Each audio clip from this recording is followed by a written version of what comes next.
Hello. Happy Sunday. Happy Hey, Craig. Selection Show Sunday. Thanks for joining. We are No One Asked Us. I'm Craig. That is Logan. Follow us on all our social media channels. First thing I want to say is if you're watching this, thanks for watching us and not the 8 other professional programs, probably 800 professional programs that are doing bracket breakdowns. So yeah, thanks for joining us and listening to our thoughts as we break down the bracket here that we just got about an hour ago.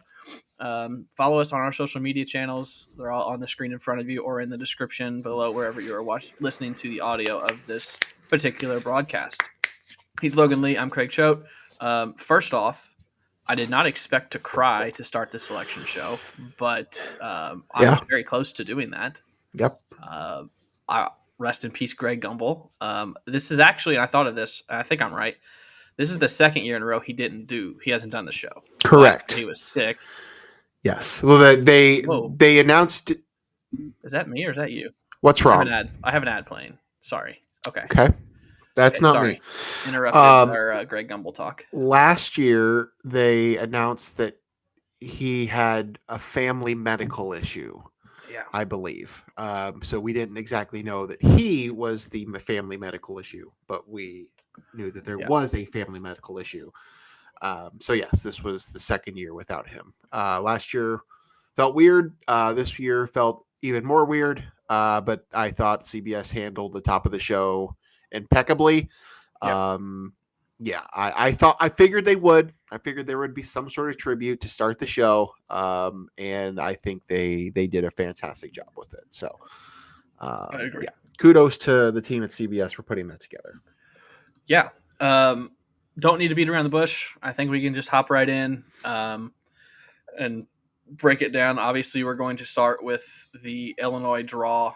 They are in the Midwest region, the bottom half of the bracket. Illinois is the 6th seed, and they get a play-in game winner. I believe first time in Illinois basketball history that they get a play-in winner. It would have to be. But Illinois is the 6th seed. They get the winner of Texas and Xavier, 2 of the last 4 teams in, with the winner getting either Kentucky or Troy. Bottom half? Go ahead. I was going to just ask, did they not get a play-in winner the year they were the number 1 overall? That's a good question. Or were they even the number 1 overall? I guess I was thinking they were just a number 2 1 or 3 seed. overall. Yeah, but they were 1 seed. Right. Never mind. Don't disregard anything I just said. I don't think they were. 16 seed. The bottom half of the region is number 7 UCLA, Utah State, Tennessee, and Wofford. Pretty favorable, if I'm being honest, which scares the shit out of me. Yeah. No, I mean it is. It is favorable, and here we are saying that, and like I could also see Illinois being, they're the same selves that they were on Friday and losing the opening round game on Friday. So like nothing is surprising. And I'm not going to sit here and try to say that Illinois is a lock to go to the Elite 8 or the Final 4 or anything, but you get the winner of the play-in game. So that's a team that is a, not very good high major team in either Texas or Xavier, who will have just played a game 2 days prior to. And then you're going to play, if you win that game, you're probably going to get Kentucky, who has some injury issues. You're going to have probably home court advantage because you're in Milwaukee. Yep. Just a nice 4-hour drive north from Champaign, even less for the folks in Chicago. Mm-hmm. So that's pretty favorable. And I'm not going to say they go any further than that, but you're in the Midwest region. So if you make it anywhere further, you're going to Indianapolis. Yep. So as a 6th seed, like geographically speaking, you could not have asked for a better setup than this. Again, Illinois will probably go out and lay an egg on Friday, and none of this will even matter. But like you avoid the 1 seeds. You're not in that 5. I didn't think they were going up to the 5, but like you avoid the 1s and the 2s. You don't have to see Tennessee until the Sweet 6 or the Elite 8. Mm-hmm. Or the Sweet 16, whatever. 16. Yeah, I just it's a favorable road. Again, probably going to lay an egg and it won't matter. But It is what it is. Like, let's just call it what it is. Like, it is a favorable road for Illinois. I believe I heard the stat on the radio last week, and it doesn't seem factual to me. It seems incorrect, but I believe they said that every year except for 1 year, one of the two play-in winners has won their first round game. Yeah. So don't like those odds. No. But Texas and Xavier are, I guess, the all-encompassing thought here is the bubble was weak. Very weak.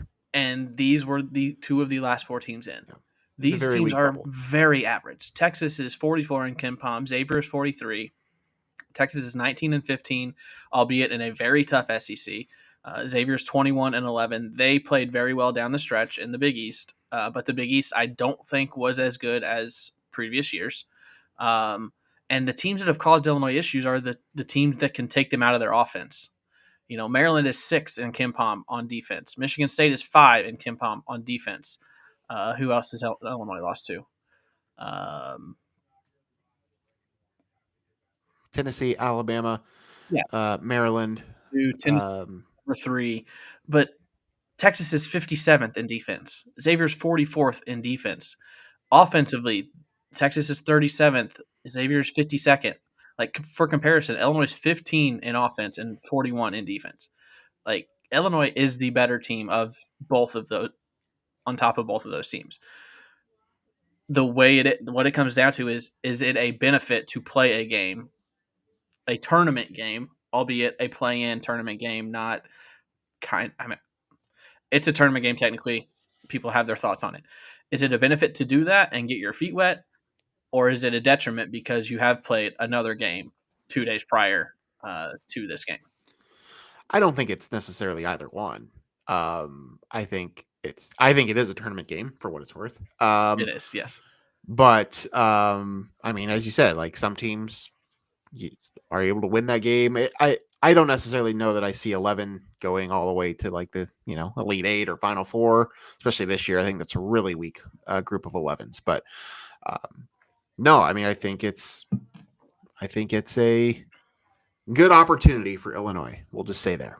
Whatever they do with that opportunity, we will see on Friday. But I like what I'm seeing. Of the two, who would you prefer to see?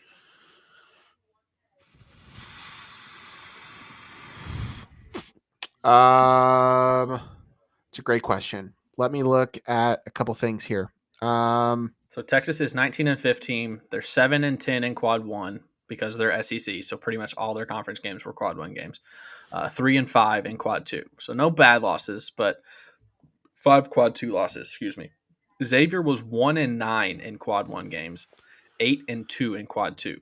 So 9 and 11 overall in Quads 1 and 2. Texas was 10 and 15 overall in Quads 1 and 2. I'd probably rather see Xavier. But,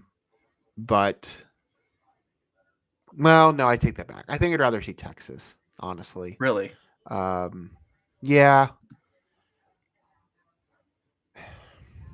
I don't know. Do you feel strongly one or the other? I think they're on that 11 line for a reason. I don't know that either of them leap out at me. I don't know matchup wise. I don't know enough about what each of them bring.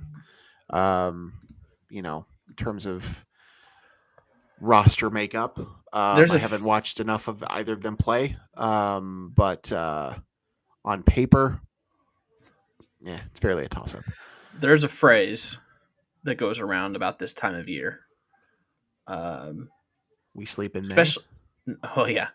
Especially around here. But it's not for basketball. It can be used for basketball. But it's used at Churchill Downs. Oh. Called bet the jockey, not the horse. Mm-hmm. So when it comes to that, what has Texas's head coach ever accomplished? An 11 seed in the NCAA tournament. Xavier's coached by Sean Miller, who has had some success. That's a good point. So there is that, but also Texas has so much talent. They have one of the best freshmen in the country in Trey Johnson. They've got Caden Cedric, who's a serviceable big. Got a couple guys that can hit some shots. Jordan Pope was a transfer from Oregon State that Illinois at least had some interest in the transfer portal. So Texas has some talent. So I lean towards wanting to see Xavier, but it's a slight lean. I don't know that there's a true difference. Yeah. And not that we want to look ahead here, but that second round matchup likely against Kentucky. Obviously, anything can happen with that program. They've lost multiple times to double-digit seeds in the last couple of years, but I don't know that Troy is to the level that a couple of those teams were. Yeah, they're 98th in Ken Palm. What conference are they even in? The Sun Belt champs. Kentucky is beat up. They have not had Kirk Risa all season. I don't think he's going to be back I think he's out for the year. Jackson Robinson, one of their other guards, is out for the year. Their point guard, Lamont Butler, and their only point guard on the roster. They don't have a point guard on the team right now. I believe I saw he's going to be back, but he has missed significant time. And another team that, like I said, they are 56th in defense. I want to compare them to someone else. Well, they're much better than Iowa. I was going to say it's like Iowa, but Iowa's 173 in defense, so it's not even close to that. But they don't guard much. They are big, so that could be an issue. They have a 7'1" point forward in Williams. I forgot it. Amari Williams, I think. So Kentucky could pose some issues, but it's a game that Kentucky won't try to do things to make Illinois uncomfortable. It will be a very Iowa-like game, up and down, probably 90 to 87 final score, which I feel like those are the games Illinois is much better in. Yeah. So how do you feel about a potential second-round game against Kentucky? Again, anything is possible with this team. Mm-hmm. But I think it's very favorable. Kentucky's a good team, but Kentucky also a few weeks ago was still looking at like a 5 or even a 6 seed. They've kind of played themselves back up a little bit to get to the 3 line. They've played better. But as you said, they are definitely beat up. I mean, I'm not going to say Illinois should be the favorite to win that game because that's certainly not true. But I think it's for a 6-3 matchup. I think I still feel decent enough about it. I'm not going to sit here and pick for sure that that's happening, but I don't feel terrible about the potential matchup. I feel better than I could in a lot of other situations because just kind of looking around at the other threes, honestly, I was looking at this earlier. You weren't going to get Wisconsin. Texas Tech and Iowa State. Iowa State's now also a little beat up too. Yeah, I mean, I think Kentucky, it doesn't scare me. I'll say that. It doesn't. Again, famous last words, but like, it doesn't. I mean, I've been saying it for 2 or 3 months that this team could either win the national championship. This Illinois team could either win the national championship or they could lose to a double-digit seed. Well, Illinois has a double-digit seed Friday in Wisconsin, or in Milwaukee, that they could very well lose to. So I won't be surprised by anything. Yep. And losing to Kentucky and potentially the second round would not surprise me. No. Kentucky averages 85 points a game. Illinois averages 83.8 points per game. So that would be a very high scoring game should it come to fruition on Sunday afternoon or Sunday evening, whenever it is. That is something we will need to watch out for while we're on here because I'm sure game times will come out in the next 20, 30 minutes. I did see Robert Rosenthal tweeted out that because what he heard in a media availability, because Texas or Xavier will be coming from the play-in game, that Illinois, that game will likely be the later windows Friday. Mm-hmm. Which to me would say it would be the second of that window because they'll put Kentucky in prime, like 7 o'clock, and put Illinois at like the 9:30. It'd be the late so game. It will likely be late Friday night. There's a decent chance of that. The other thing too is looking at this now, the Texas Xavier thing means you were really close to getting that West Virginia matchup. really close, because they were one of the next teams out. I think it was like San Diego State and then West Virginia, maybe. I think I would have rather played West Virginia than any of them. So yeah, you're really close to getting that juicy matchup that I'm sure people would be interested to see. Yeah. So yeah, And then the we'll see. other 4 teams in this bracket, I think it's Tennessee. I have not been impressed with UCLA all year. They sure did not show up in the Big Ten tournament either. Wisconsin had their way with them in the what was it, quarterfinals? Would that have been? No, was it Wisconsin? What are we talking UCLA. UCLA. Yeah. Yeah, it was Quarters. Wisconsin. Yeah, in the quarters. So that they don't impress me. I don't know anything about Utah State. I know they have the first year coach. I do know something about Wofford.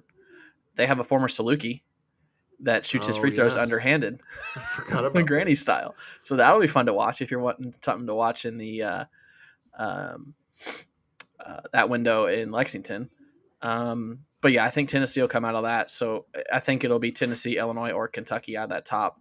Hopefully Illinois in the Sweet 16 for the second straight year. That would be fantastic. Anything else on this? I just turned my mobile notifications on for Matt Norlander, who's always the first person to tweet out the tip times. So nice. Got that. So as soon as I get the buzz, I'll let you know. All right.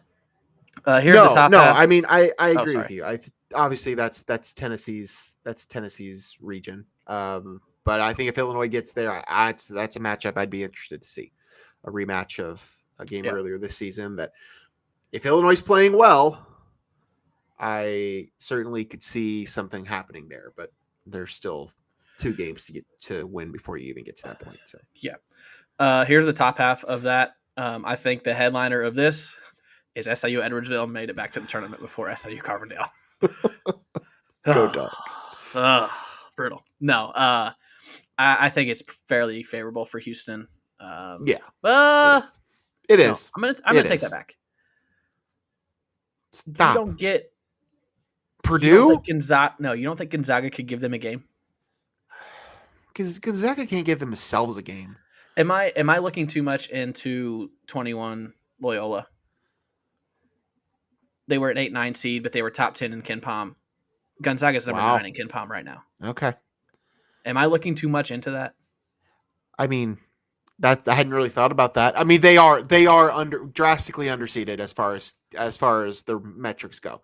They are. I mean, they're 8 in the net as well. 8 in the net and top 10 in KenPom or whatever you said. They're drastically underseeded as far as those things go, and that's why you and I had texted about it. I wasn't exactly sure where Gonzaga would fall. So I can see what you're saying. I wouldn't hate it. But I still think Houston shouldn't have any issues there. But yeah, I can certainly see that writing on the wall a little bit. But they got to get through Georgia. They got to get through the other. I don't think they'll have any problem with Georgia. Okay. I don't think they'll have any problem with Georgia. All right. I think they could give Houston a game. I'm not going to say they're going to win, but I don't think Houston should take Gonzaga lightly. Fair enough. The other one, I think McNeese. I think they can beat Clemson. I like McNeese.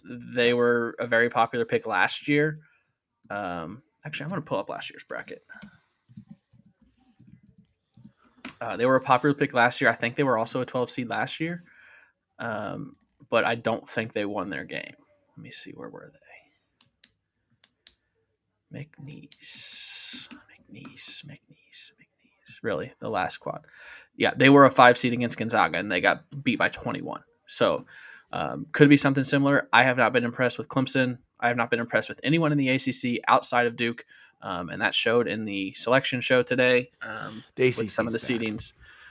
So I could see McNeese beating Clemson. I was high on High Point, no pun intended. But I think Purdue will take care of them. Yeah, I don't think Purdue's going to have any issues there. Purdue's had some struggles here the past few weeks, but I think they'll be fine to get to the second weekend. I don't see an issue there. If they can't, they got a lot of problems at that point. You have way too much talent to knock it to the second weekend if you're Purdue. Yep. Okay. So there's that one. From there, we'll just go in order of how they released it. What do they do first? The South? Yes. Hopefully my Yes. restream doesn't freeze, because last time I shared images like this on our post game, my restream froze and I left Logan hanging. So It's true. That's true. Just a shocker out of the gate. Jaw hit the floor when Louisville showed up on that 8 line. Where did you think Louisville should have been? About where Illinois was. 6-7. So 6. Because when I said I had him on the 4 line, you were shocked. And then when they came out in the 8 line, you were shocked. So you thought they should have been in like the 6 area. Yeah. The one of the media guys down here that I follow was obviously up in arms. He's like he's kind of a Robert Rosenthal. He's kind of a what do we call those? A fan blogger. There's a term for it. He's one of those. He has a radio show down here, but he's a homer. He's not like a national guy that's supposed to be unbiased. He got on Bracket Matrix, and obviously there's hundreds of brackets on there. Yeah. He said there were 2 brackets of the hundreds of brackets that had Louisville as an 8. Everyone else had them as a 6, 7, 5. Some even had them as a 4. I'm not saying names, Logan Lee. But to have them as an 8, I mean, it shows you that the committee did not respect the ACC. Yeah. Because Louisville has played nobody other than Duke yesterday in the conference championship. And I guess Clemson they beat on Friday. But before the conference tournament, they had played nobody since December. So fans here were super stoked. We're back. We're going to hear our name, blah, blah. And then that came out, and my Twitter feed from the people that I follow down here went up in flames. Yeah. No, an 8 doesn't really make a lot of sense. And I knew my 4 was a little high, but just going off of and these numbers as of last night, so maybe the stuff might have changed a little bit. But Louisville, 23 in the net, which would be a top 5 seed. 23 in Ken Palm. Torvik was 19. Their strength of record is a 10, like 10th in the nation. Their wins above bubble, which is another metric they're starting to use, was 17th.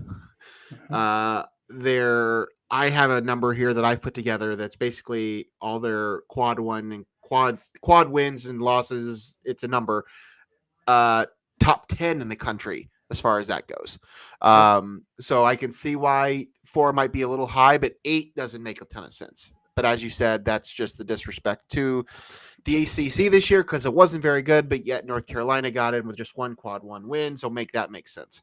We're not listening to what the committee is saying, so maybe these questions were being asked. But yeah, Louisville being at 8 and North Carolina getting in don't really add up to each other. But yeah, I mean that's certainly an interesting one too. Yeah. But then I saw one of my friends texted me and he pointed out, and I didn't even think about it. They did Auburn dirty because if you get Louisville in the second round in Lexington, like, yikes. Well, yeah, and then you got Big Ten champ down there in Michigan in your Sweet 16 matchup, or a Texas Tech team that did very well in the SEC. Auburn did dirty. You're right. But to your point, that was the first thing that this guy down here tweeted was by them putting Louisville as an 8, they were saying that on their sheet, they were either between 29 or 32. That's where they had them as a team. And none of their metrics that you just read had them lower than 25. Single metrics. Not a single metric had them lower than 25. I had them lower as 23. Yeah, so it doesn't make a lot of sense. That being said, I don't think they beat Creighton. Because of what I just said. They haven't played anybody. Creighton, I know, had a slump, but I think Creighton is a better team than Louisville. If Louisville was at full strength, I mean, they're missing like 4 of their 5 preseason starters got hurt. Like one of their best player the first 5 games of the year tore his ACL in the Bahamas. He hasn't been back.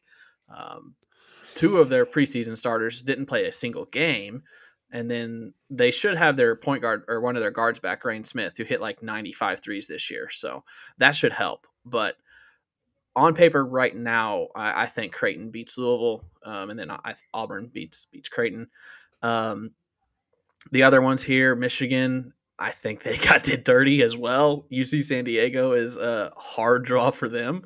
I don't know where this Michigan team came from that just won the Big Ten tournament. They look completely different than they did when Illinois played them 2-3 weeks ago.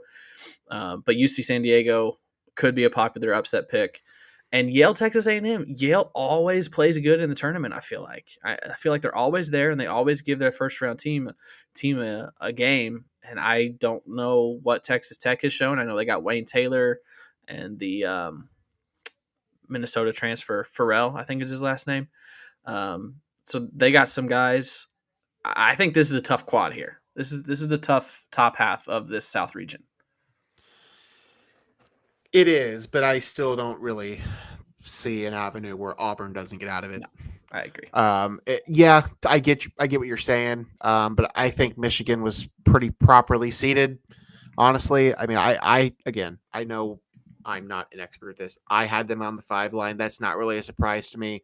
I think San Diego might get out of that game. A&M's good, but I don't really see Auburn having an issue with them if that's who it is. So, yeah, I mean, there's definitely some talent there, but I don't really see a route where Auburn doesn't get out of that. That's just my thought. Yeah, I think you're probably right.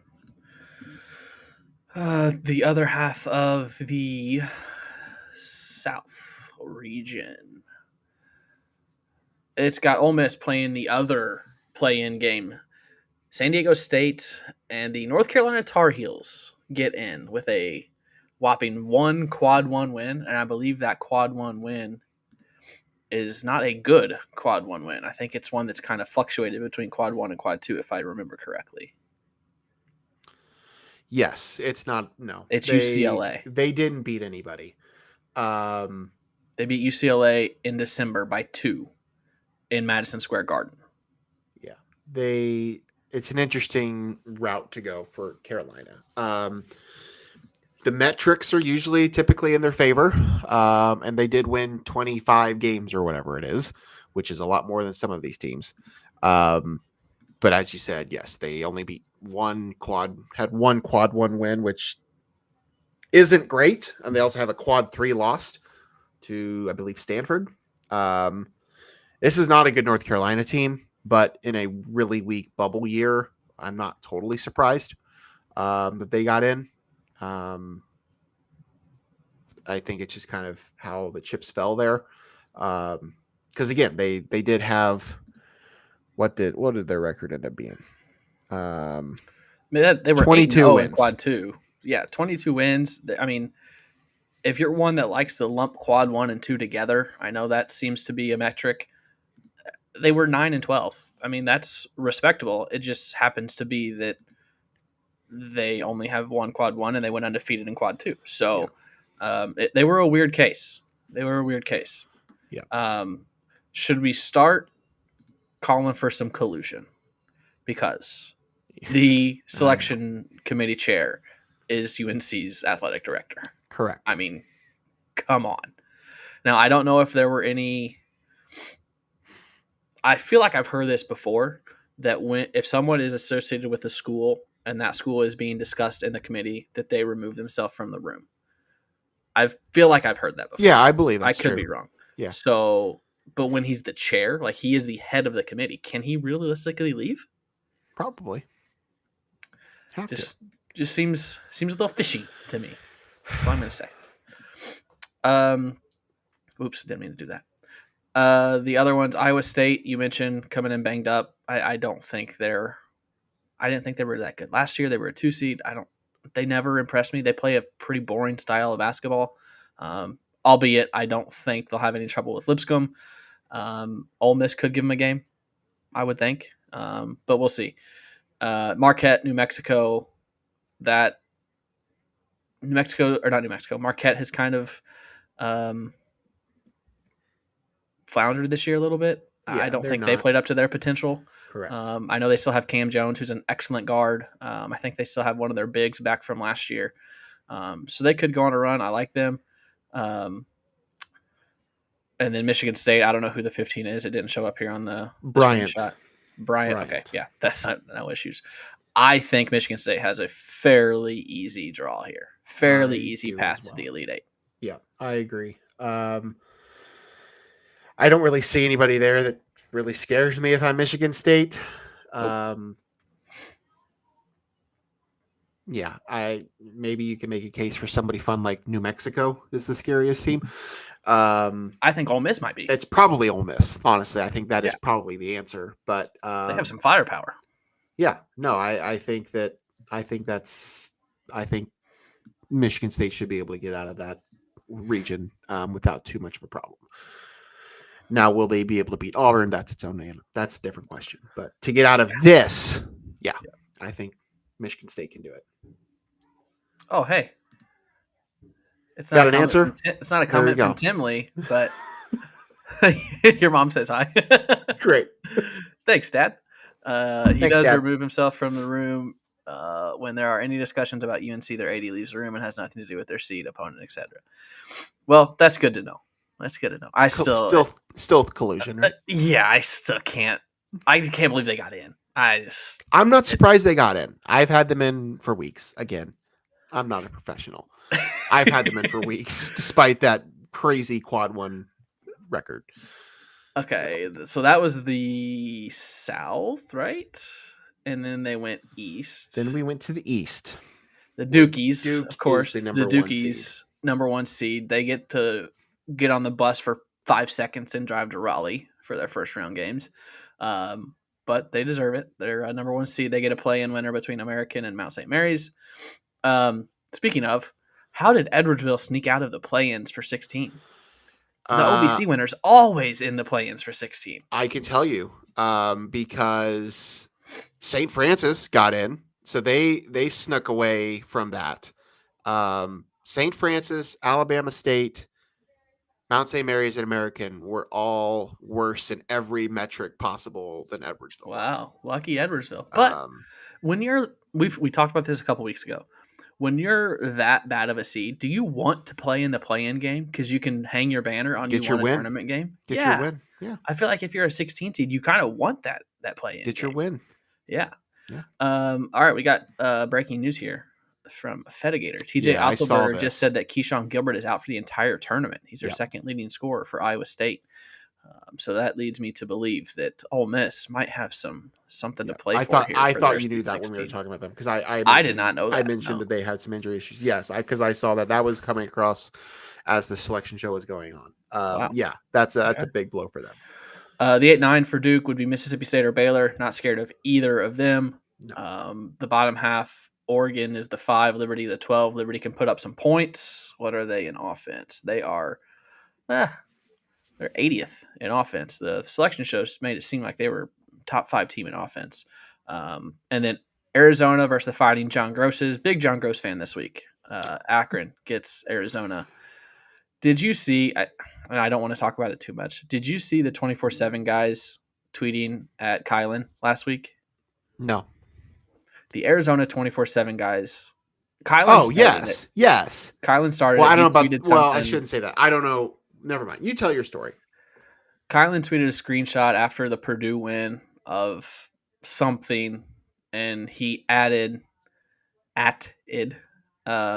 one of their guys because they had mouthed Kylan all year about his antics back in Arizona and how he just, he blew his shot and it was his fault that he left, and basically calling him a bad guy is what they were doing, that he did not act professionally and how a college athlete should. So Kylan spouted something off on Twitter like, hey, checking in with you, Mike. Yes. The guy's name is Mike something. And the guy responded and said, oh, you really want to go there? And then a couple minutes later, he went on this whole thing about how I actually have it screenshotted for blackmail on this dude because he is just a piece of shit. He said something about Kylan, we had high expectations for you. Had you focused on hoops and not getting plastered 3 nights per week at the Blind Pig and trying to sneak into blackjack tables before conference tournament games, maybe it would have worked out. And I woke up the next morning and it was deleted and he apologized for it. But I'm just ever since then, his tweets have been coming up in my algorithm and I just can't get away from him. And every single one of them, he just comes off as a huge douche. So because of him, I hate Arizona this season. One of my best friends is an Arizona fan, and he always gets me shit. So rooting for John Gross hard. He almost got beat last night in the championship. But does he get another chance? Does a At a high major bigger give John school, Gross another chance? does he want to? I don't know. I mean, if He I might were know. I him, don't know. I may be happy in Akron.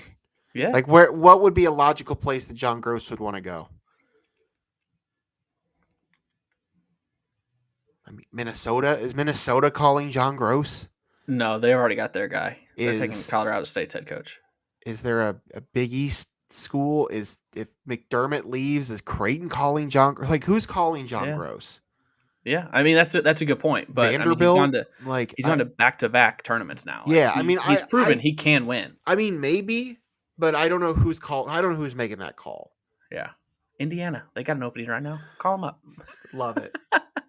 What do you see here? I mean, it's Duke, right? It's Duke, yeah. Duke's. I mean, especially if Cooper Flag's going to be back and healthy, which obviously that was a scare for a moment. Yeah, I think this is Duke's. Maybe Duke's tournament to lose at this point. I think Oregon could give some problems to Duke. They can really light it up. Arizona doesn't scare me as much if I'm Duke. Probably, I think Oregon's probably the most feared team there. Has Arizona been on that 4 line for a while? I feel like when they popped up, I was like, "Whoa!" They were. I mean, they're out of the top 25 as far as like the AP poll goes. Like they've really kind of that's what I kind of thought. Bottomed out a little bit.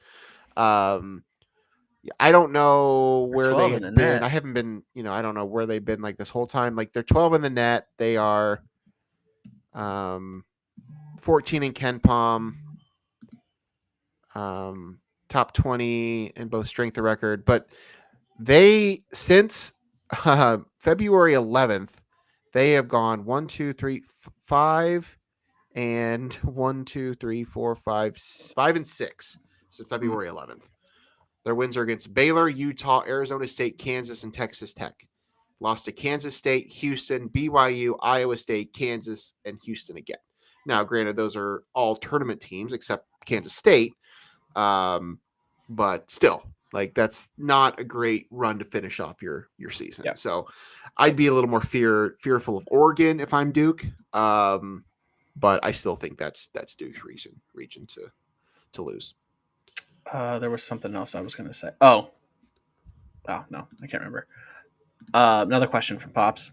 Colorado State coach is leaving. Tedeschi really likes him. Tedeschi's a guy from Benton, Illinois, who's committed to Colorado State. Nico Medved. Twitter sphere is saying Medved is the leading candidate for the Minnesota job because he is from Minnesota. Makes sense. So that's the rumor mill. Nothing official, and it won't be until Colorado State loses. But Nico Medved could be headed to Minnesota per multiple people on Twitter. Makes sense. Okay, so that is the top half of the East. Should be the BYU bracket. Bottom half is BYU as the 6 against VCU. Wisconsin's the 3 against Minnesota. Not Montana. Montana, not Minnesota. The other M. St. Mary's the 7 against Vandy the 10, who Vandy gets out of the play-in game, so they weren't even on the bubble. And then Alabama against Robert Morris. Overall, meh. It's a very meh region. It's very, very meh. I guess my question is, and I haven't been paying that much attention to it, who is going to Milwaukee that Wisconsin didn't get that? Kentucky? Was Kentucky seeded? 3. Who else is going to Milwaukee?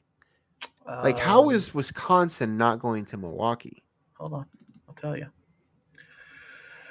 Milwaukee has Ole Miss, San Diego State, North Carolina winner, Iowa State, Lipscomb. So Iowa State and Kentucky are both likely seeded ahead Illinois, of Wisconsin Texas, on the overall line. Yep.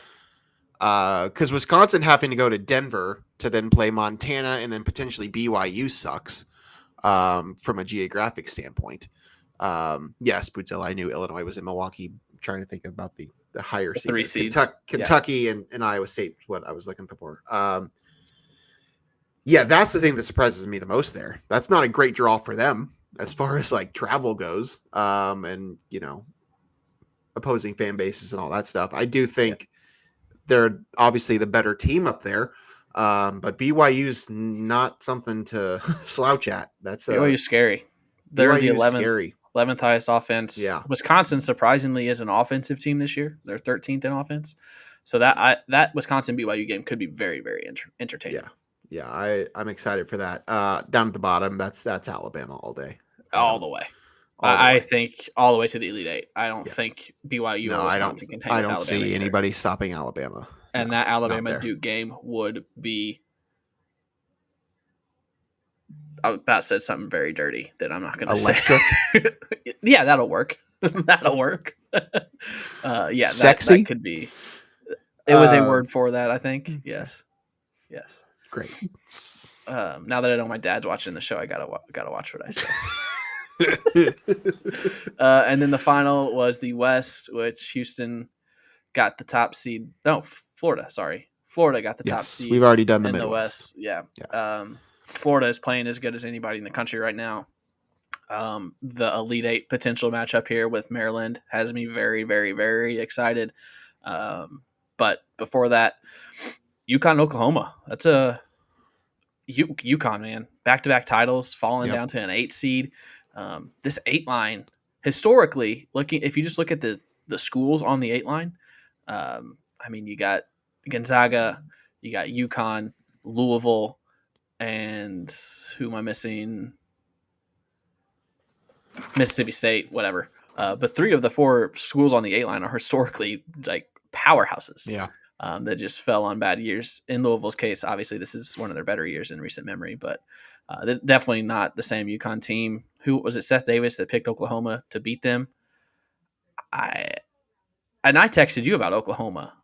You had them as a 10, and I was surprised, and they got a 9. Yeah, like they got 14th out of 16 in their conference. I don't get the Oklahoma love. Yeah, Oklahoma. Again, just kind of go over the metrics here. They weren't 46. I had them basically no worse than 46th, which would have been an 11 seed in every metric. But they were top 40 in KenPom, top 30 and 32 and wins above the bubble. 11 combined quad 1, quad 2 wins, which is more than a lot of teams. I think that was one when you texted me, I was looking at that because, I mean, again, they could have easily fallen the other way, but getting to 20 wins was big for them because a lot of those teams didn't. A lot of those bubble teams, Ohio State didn't get to 20 wins. I mean, it's not like I've always said 20 is the magic number. 20 is the magic. It's not like a make or break number, Yeah. but like you can't not get to 20 wins and think you're in. Like you just have to. That's where the North Carolina getting to 22. Like again, you look at like Ohio State and some of those teams that didn't make it. Like Ohio State had 17 wins. Indiana had 19 wins. So yeah, I mean they got to that point. So yeah, they were lower in their conference, but that conference got 14 teams in. So yeah, that 8-9 game that could be a lot of fun. But this is usually every year there's, even before the brackets are announced, there's usually like a few teams that I'm just kind of thinking about I could see making a run or I have a reason to really want to pull for them. This region is full of those teams. Yeah. I mean, Florida obviously as a 1 seed, I think they're a really good basketball team. I like Memphis. I liked watching Memphis play this year. I honestly, I want Dane to thrive and do that. Colorado State, I think that's a team that I could see doing things. And then obviously Maryland. I mean, we've seen what Maryland can do. That is a really talented group of basketball players. So there are 4 or 5 teams just right here in these 8 that I'm looking at that I think could really, really make a run of things. So it's going to be interesting to see who actually does come out of this. It probably will be Florida. But like, as I said, those 3 or 4 other teams, like they could really give them a run for their money. Okay. Full seed list is what I wanted to see here. Maryland was 15. So 1, 2, 3. So they were the The They were top closer 5. to a 5 than a 3. I was going to say, if Maryland had risen to a 3 and gotten a 2 seed in the Sweet 16, I would have loved to pick them to go farther. I just don't think they're going to beat Florida Yeah. in the Sweet 16. Maryland was going to be my team to go on a run here. I do think Memphis is playing well. Here, I want to, because somebody just tweeted it out, and I'm looking at it again. So you talk about the whole, why did these teams get in? Like the first 4 out: West Virginia 19 wins, Indiana 19 wins, Ohio State 17 wins, Boise State had 24 in the Mountain West. In the Mountain West. Yep. Texas didn't get to 20 wins, but everybody else: Xavier 21 wins, San Diego State 21 wins, North Carolina 22 wins. Yep. Oklahoma 20 wins. So like that is an important number. Like it's not like a make or break number, but like you need to get there. And Oklahoma did. Yep. And then finally the bottom half of this one. West bottom has the 6-seeded Missouri Tigers against the Drake Bulldogs. Tough draw for Mizzou. The show said it. 2 contrasting styles. Missouri is the top 5 in offense, and Drake is, I believe, number 1 in defensive scoring. But Drake is a mid-major. They haven't really played anybody, so I don't know that they'll be able to slow down Missouri. But it'll be an interesting game for sure to watch the 2 dynamics. I love this Texas Tech team. I think that they will probably be able to handle Missouri and get to the Sweet 16. And then how about that 7-10 game? Kansas and Arkansas, Bill Self and John Calipari for a chance to face off against Rick Pitino. Here's one of those storyline seedings and pairings, I believe, for the NCAA. Because if Cal is able to knock off Kansas, Cal versus Pitino, 2 former Kentucky coaches, facing off in Providence, where Pitino used to coach. I mean, that is one of those storylines, seed lines that the committee likes to have. But I love St. John's as well. So there aren't a ton of those this year.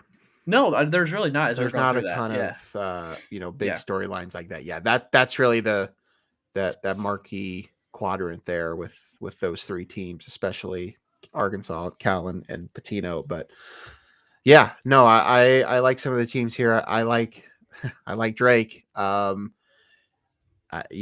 could definitely see them getting past Missouri, and I wouldn't be shocked if they get past Texas Tech. They were my pick last year too. Yeah, I mean, crushed. But they probably won't.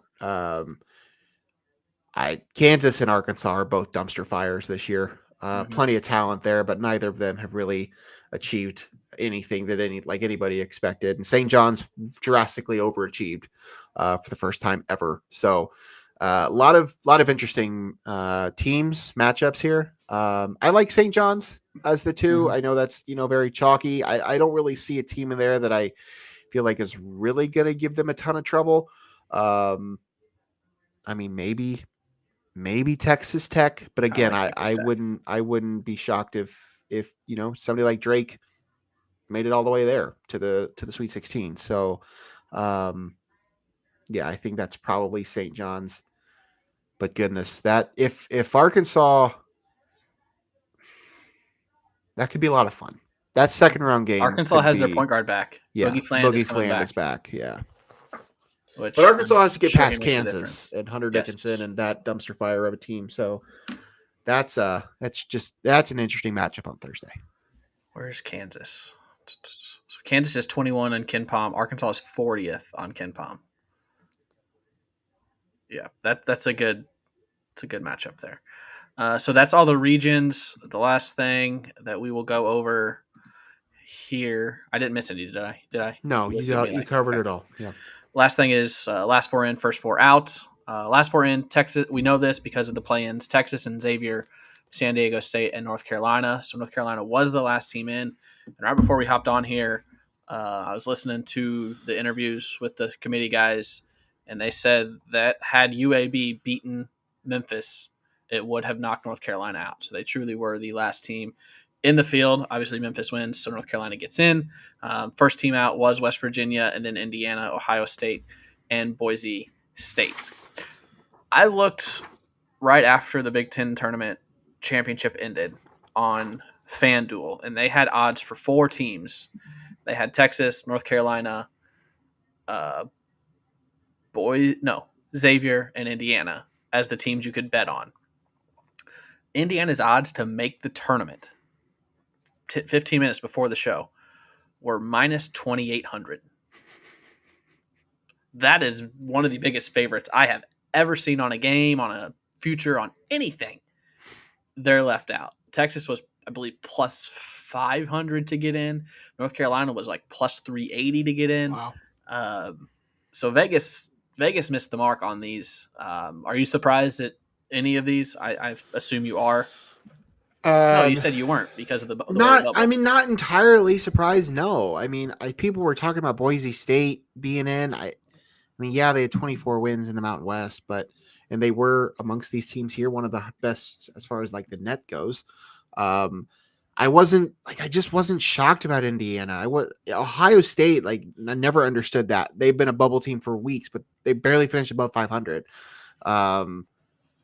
North Carolina, yeah, I mean, I guess it shocked me to a point because of that, what we've talked about, the quad 1 record, but I guess if anything, probably West Virginia, because they're a team that I've kind of had penciled in for a while.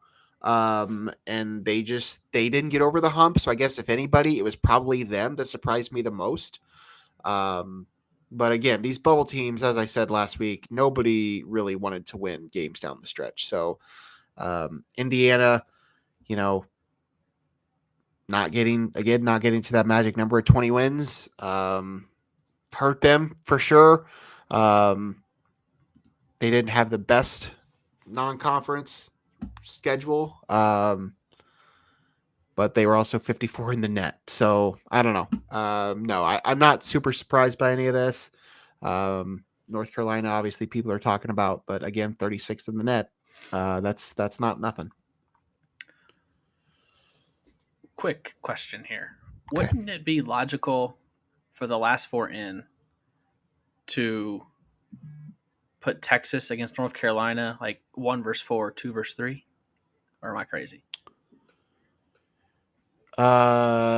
Yes, if that's truly how they are ranked, that would make sense. Yes. Yeah, I don't know why. I've always thought that. Yeah, that's a good point. I don't know why that's if that is indeed the order in which the committee seated them, then yes, you would think that you would put the 1 versus the 4 and the 2 versus the 3. Why they didn't do that, I don't know. Yeah.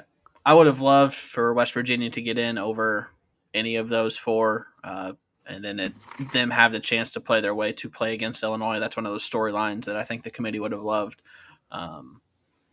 Indiana, obviously. What do you mean? I'm thinking out loud. For what it's worth, it could have to do with who they would possibly see in the second round. If they're trying to avoid a conference matchup, like, again, I'm just kind of figuring things out here, but San Diego State and UNC, the winner plays Ole Miss. So maybe they didn't want to put Texas in that situation. Yeah. I don't know. That's my best guess. Yeah. Yep. Indiana, obviously I don't like Indiana, so I'm glad they didn't get in. Would have loved for Luke Goody to get in again. Ohio State, I don't think they deserved it. They're barely above 500. So it goes back to the point of the bubble is so weak that, the question of who got snubbed, no one got snubbed. If anything, the 4 that got in are lucky that there's 68 teams and they're lucky they got in. There were no snubs this year. No, I agree. And yet they're talking about expanding the tournament. Like, this is all you need to see. There's no need to expand it because these teams didn't need to be in. So we do have some questions. That's all the graphic, like all the brackets and everything. So I got some chats pinned here. Bootzilla asked a while ago, out of the 5-12, which is the upset pick? There's always one.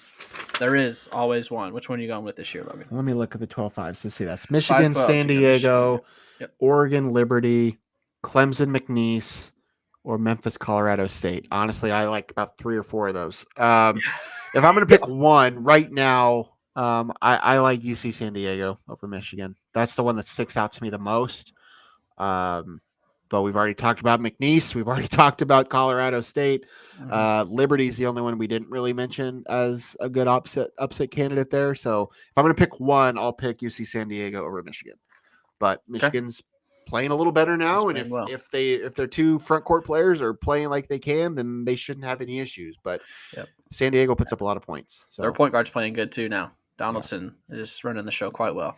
I would go with McNeese. I did the same thing last year, and they lost by 20. Like I said, I haven't been sold on this Clemson team all season.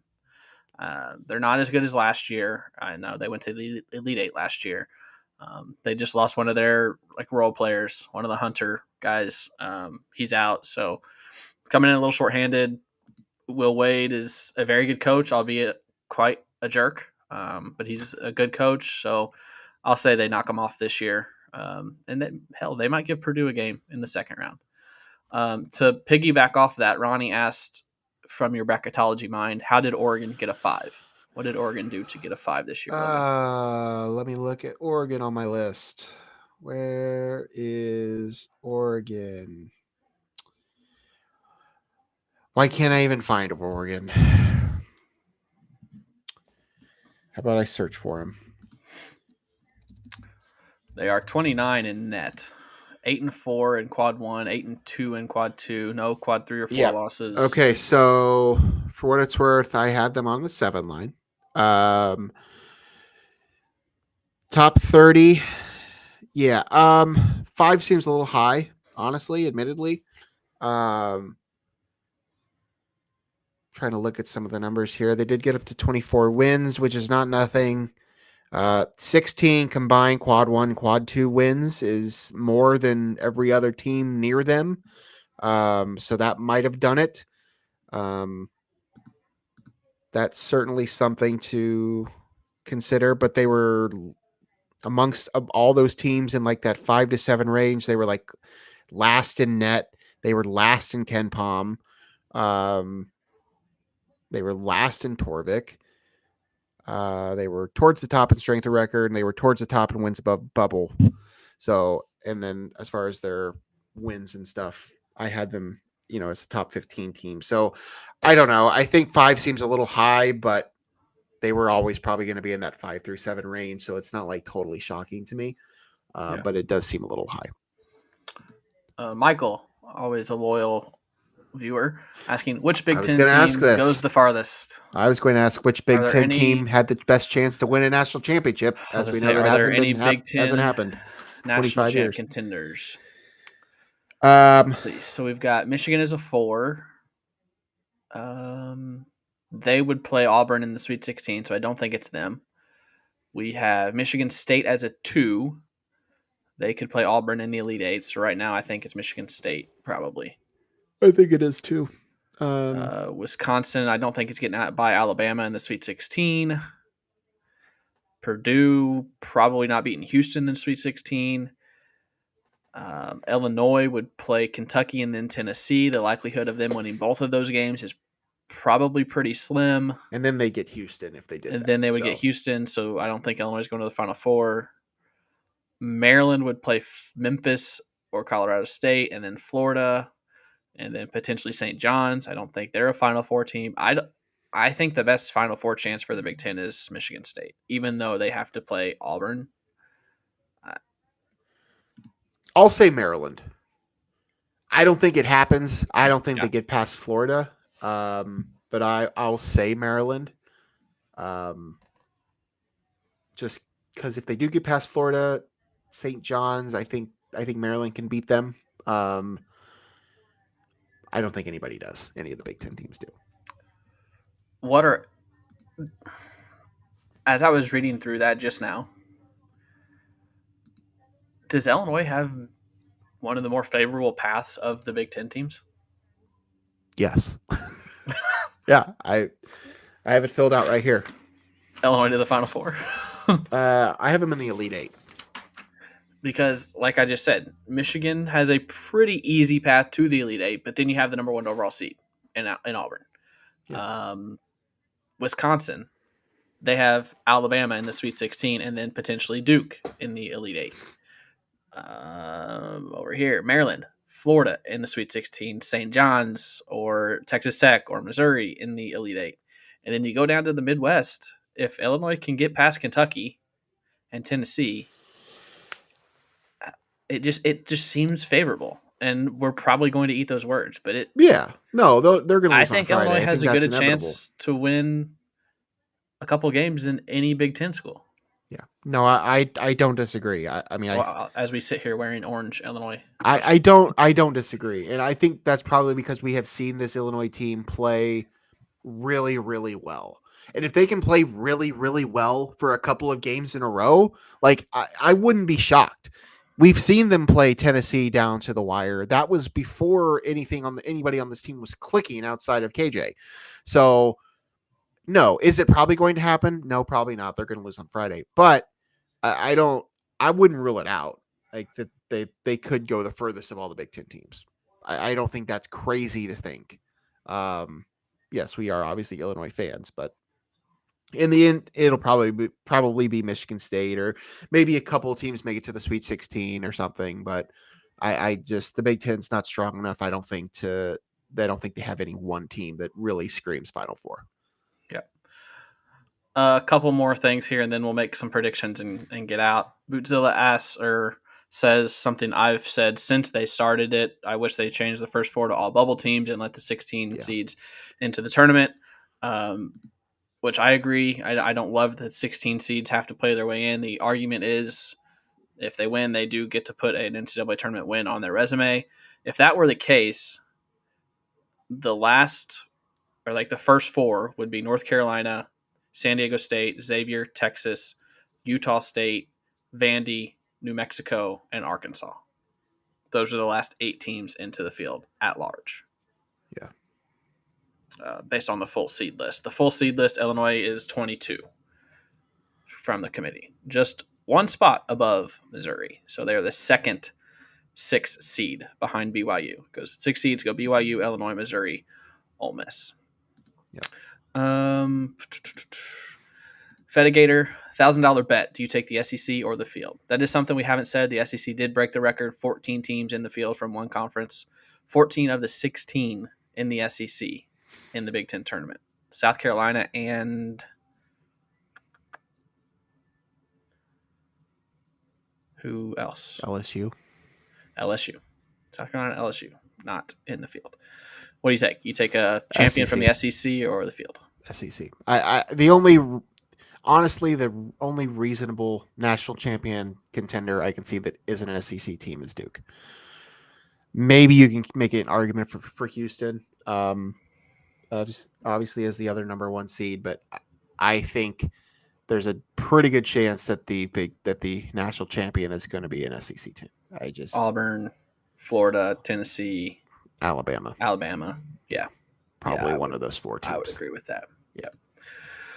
All right. I don't see anything else in the chat that I want to bring up. If you have questions, get them in now because we're going to go over the bracket, pick Final Fours and stuff, and then we're out of here. Already been more than an hour. I have a fantasy baseball draft and coming up very shortly. So, Logan, from the South region in Atlanta, who's going to San Antonio? I have an Elite 8 matchup there of a chalk matchup with Auburn over Michigan State. And I have Auburn going out. I just think that's Auburn's region. I don't really see another team in there that's going to give them issues. Auburn is stumbling down the stretch. They are, but I still don't envision a scenario in which they lose. If they do, I'm not sure who it would be. I don't think Michigan State's built to do it. They don't have anybody that I feel like can really stop Auburn.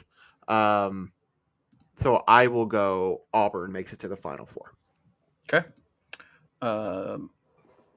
Just so we don't have the same Final Four, I'll take Michigan State. I've been doubting them all season. Did they come into the season unranked, or am I crazy? I think they were unranked, yeah. I've doubted them all season. I'm like, all right, it's about to end. People are about to figure them out. And then they go on this stretch. I think it started with Illinois, where they beat Illinois, Purdue, Michigan, Minnesota, or Maryland, Wisconsin, Michigan again. Like, they just went on this tear.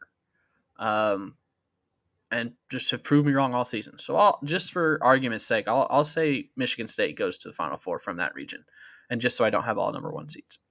From the East region, who you take? I'm taking another chalk Elite Eight. Duke over Bama. I think it's going to be a lot of chalk this year. I just don't see anybody out of the top two seeds that really say it, that really show me that they have what it takes to get there. So, yes, I will take Duke over Alabama. That was our whole thing about avoiding the 8-9 game and the 7-10 That's game. why. Like if Illinois could get to the 6, they avoided those 1 and those 2s because there's a drop off. I'm with you on the Elite Eight, but I'm going to take Alabama. They've been there.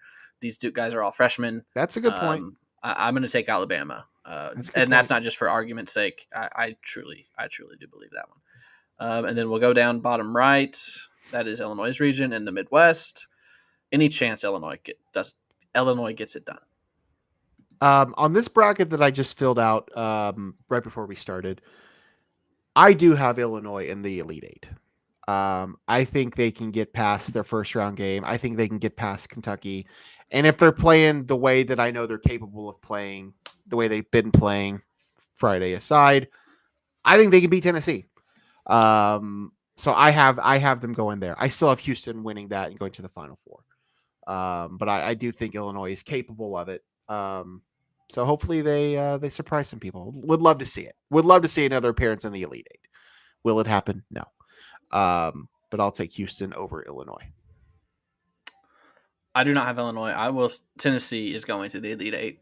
I don't have much doubt in my mind that that's going to happen. I think that they are a very good basketball team. I love it. My dilemma is, do they beat Houston?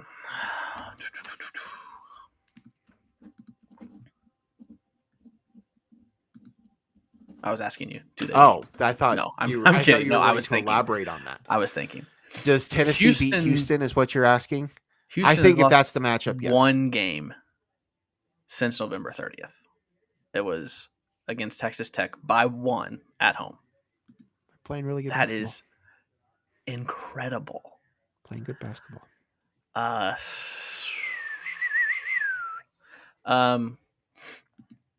I'll take Tennessee. I'll take Tennessee. I think the SEC is going to flex this year. I've got 2 of the 3 Final Four teams being SEC schools right now. I think Tennessee beats Houston. Okay. And finally, the West region, Florida, St. John's, Texas Tech, Maryland, the top 4 seeds. I decided to have a little fun with this one. You're going to take Maryland. I am. I'm going to take Maryland. Maryland over St. John's. Florida's good. And I know Florida's good. They earned that number 1 seed. This Maryland team, man, like they're really good. I would love to see it. So I'm going to take Maryland in the Final Four over St. John's. So I have Auburn, Maryland, and Duke, Houston. I got to take Florida. I think Florida right now is playing the best basketball of any team in the country. Yeah. They're on a hot streak. I'm taking Florida. So I have Michigan State, Alabama, Tennessee, and Florida. 3 SEC schools. Has that ever happened? Probably not. Are you writing that down for your bookkeeping sake? Yes. Yes. No. Who do you have winning it then? I have Auburn over Duke. Very chalky. But I think those have been the 2 best teams in the country pretty much most of the year. They have the 2 best players in the country. I know Duke is young, and I wouldn't be shocked if they bow out to somebody like an Alabama or maybe even an Oregon or something. But they just have so much talent on that team. And they played in a really weak conference this year, so we didn't really exactly get to see what they were. Obviously, Illinois didn't put up any bit of a fight against them. But I think those are the 2 best teams in the country with the 2 best players in the country, and I think Auburn wins in the championship. Fair. I'll say Florida beats Alabama. I love it. Just like they did yesterday by 20. So once I got to that, once I got to looking at my Final Four matchups, I'm like, yeah, I don't love this, but that's obviously 2 hours, an hour and a half after the full brackets release. That's where my head's at. So we'll see in 22 days if that comes to fruition. All right. Anything from Norlander? Nope, I have not seen any tip times announced yet, so that'll likely go up seconds after we log off of here. So, Fetigator hit me with a tweet here about 30 minutes ago from Evan Maya. March Madness tournament probabilities. These simulations account for current injuries, region-specific probabilities. This is overall. Illinois has a 59.7% chance to make the second round, the round of 32, a 38.1% chance to make the Sweet 16, which is a higher percentage than Kentucky to make the Sweet 16, 12.9% chance to make the Elite Eight, 3% chance to make the Final Four, 0.5% to make it to the title game, and 0.1% to be the champion. You know what they say, Logan? so you're saying there's There's a chance. As far as the Midwest region goes, the predicted first round winners: Houston, Tennessee, Gonzaga, Purdue, Clemson, UCLA, Illinois, and Kentucky. Obviously, all top seeds. The highest percent chance of someone, the lower seed, winning in the first round is Xavier. 24.9% chance to make the round of 32. Okay. Interesting. I'm just looking at different things I've been tweeting out. The Boardroom account on Twitter an hour ago tweeted out that Illinois is 7-0 against teams ranked between 15 and 44 in KenPom. I saw that. Kentucky is 17, Xavier's 43, and Texas is 44. For what it's worth. I saw that. I did see someone put this in the chat, and now I'm seeing it on Twitter as well. I believe Bracket Matrix. I guess there's 111 brackets on Bracket Matrix. West Virginia. All 111 brackets had West Virginia in the field. That's the one that surprises me the most. Yeah. I had them in for weeks, and everybody else did too. So I'm not exactly sure what the difference was there, but I wasn't totally surprised by any of the teams that did get in necessarily, but I was more surprised they didn't get in. So someone from down here. So obviously Louisville is ranked number 13 in the AP poll. That is the same exact ranking that Illinois had last year going into Selection Sunday. Illinois was a 3 seed. Louisville is an 8 seed. In 2023, Virginia was a 4 seed. 2022, UCLA was a 4. 21, Texas was a 3. 2019, Purdue was a 3. And he just continues on. This tweet does. No one has been worse than a 5 seed in the last 12 years. And Louisville is an 8 seed. There you go. And then the other one comment that I had pinned, because we talked about it the other night, again, from Fetigator. I don't know how to say that. All Illinois transfers from last year, except for Dane Danger, their season is over. Albeit some might go to the NIT or whatever. But Dane Danger is the lone transfer out. I'm happy for Dane. Oh, yeah. He's had a fantastic year. Yeah. Fantastic. I'm happy for him. He went to the right place. He went the American Conference made a lot of sense for Dane. That's just the right level for him to be able to compete regularly, consistently, and have the good season. So I'm really happy for him that he's been able to do that. Women's selection show watch party. I believe it just started. The women's selection show. So they should be back in the field there. Murray State, baby. Murray Caitlin State is Young. in. Yep. Good for her.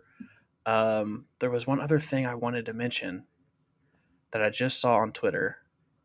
Oh, no, we were talking about Memphis, and this is probably a conversation for another day. But just real quick, when do they join a better conference? And is that conference the Big 12? Who? Memphis. Yeah, that's the next step for them. We got tip times. Hey, perfect. We vamped for long enough. It wasn't Norlander, but CBS tweeted it out. Illinois. Where is Illinois? Illinois is the late game. 9:45 CBS. 9:45 Eastern time. Oh my God. At least it's a Friday. Yes. It's gonna be a late night. Oh God. Is that the last game of the night? No. No, there's later ones. 2 later than that. But Illinois, 9:45 Eastern Time, 8:45 Central, Friday night. CBS, Kevin Harlan, Dan Bonner, Stan Van Gundy, Lauren Shahadi. It's your broadcast crew, in case you care. So, yeah, there you are. Hold on. I, for one, not that it really matters. Personally, I was hoping they didn't get Thursday because my Saturday, don't know that I could even watch the game if it was on Saturday. So I'm thankful that Friday and then potentially Sunday, personally. But yeah, Friday's going to be a late night. And then I got to be up to go to a parade Saturday morning. So great. Oh, that's brutal. I mean, I knew it was coming, but that sucks. But I will say, much rather that than the first game because we have proven that Illinois cannot play in any time before 3 or 4 Central Time. So, Thank the Lord. Yep. So the tournament gets started with first Louisville. Game is Louisville. Creighton. Louisville. That's funny. That is funny. Oh man. All right, 12:15 Thursday. I guess it technically all starts Tuesday night with whichever first 4 that would be. All right. I don't see any other comments, so let's shut her down. I'm going to go out on a limb and say there won't be a post-game show on Friday night. Yeah, probably not. With the conversation that just happened, I don't know that there will be a post-game show Friday night. I had this thought yesterday because obviously we didn't do a post-game show yesterday, or Friday, sorry. I had family in town. Logan was doing other stuff. I thought about hopping on a space. So if people are interested in that, if Logan is obviously unavailable, I might just hop on a Twitter space and just talk.